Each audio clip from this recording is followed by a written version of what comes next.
Well, the last stand for Eric Holder, it's hard to say, but the Justice Department is readying, despite what Brian fears here, another round of charges against banks, maybe some of those who were part of this survey, this time over currency manipulation. Tracy, I don't want to say this sounds like a money grab, but this sounds like a money grab. It's a total money grab. Bank of America is in the hole for $17 billion in fees, and these guys have no choice but to pay. The government's been using these banks as piggy banks, really, just to try to get their money back, quite frankly. And the banks have no choice but to just settle and move on. They have to hand in, their capital statements to make sure they have enough cash on hand. They need to know their liabilities. There's something going on here, though. When you're talking about rigging the currency markets or fixing it, whatever it is, it gets to be a little arcane, Jonas. Suffice it to say, though, that I think this is sort of like a Trojan horse to maybe getting some execs in prison. Maybe. I think there's a one-upsmanship going on. Oh, no, not maybe. With the British these are very gettable. When it boils down, they couldn't get anybody on the mortgage stuff. It's legal. You can't put someone in jail for making stupid loans to someone who wasn't qualified. So this you can prove, right? Yeah, because almost every price is manipulated. We've already had busts in gold price fixing recently, and most of this is actually in England. Why would they be that blatant, though? LIBOR, where all mortgages are set, that was fixed. They got settlements. I think there's some sentences. So currency, sure, that market is a joke. Other countries can gamble in it. They manipulate prices.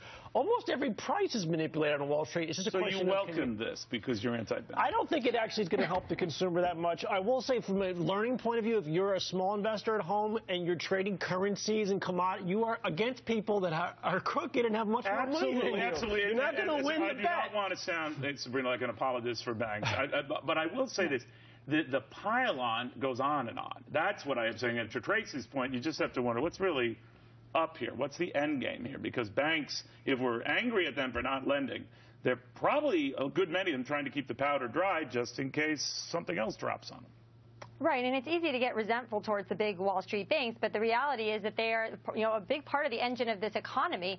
They provide capital to people who need it, and that's what creates jobs Clearly, and creates Jonas doesn't wealth. appreciate that. Right. And we have to make sure that in a situation like this, we don't get another Dodd-Frank or another Basel, the Basel, which is going to highly regulate and cripple this kind of industry. And I think that Tracy is right. Look, not only Bank of America, but look at what's going on with J.P. Morgan. The Feds, manipulated that merger with Bear Stearns, and now they're being also slapped with a massive fine. Think about this, and Tracy, I'll raise quickly with you. If Jonas is right, and there is a record in the past, in a history, of rigging different markets, and it's easy to do with currencies because, as you whispered there, it is an unregulated field. Yes. Well, if they did wrongdoing, if they were doing this, shouldn't they be punished?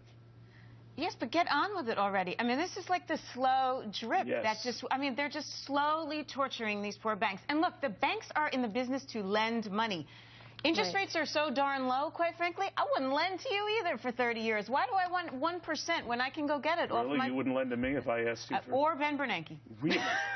Neil, to your quick point, there's people in government who think we didn't get as much out of the banks as we should. That's right. GM, we took over. We didn't take over all the banks. They got a lot of money, but they didn't get a pound of flesh. You got $17 billion from Bank of America. It's a little bonus interest rate on the loans they gave them TARP. All right. But we got a deal on the euro for you. All right, we know hackers threaten your bank, but get a load of this. Are they now threatening your life? Coming up, the cyber threat that's worse than anything you've ever heard before.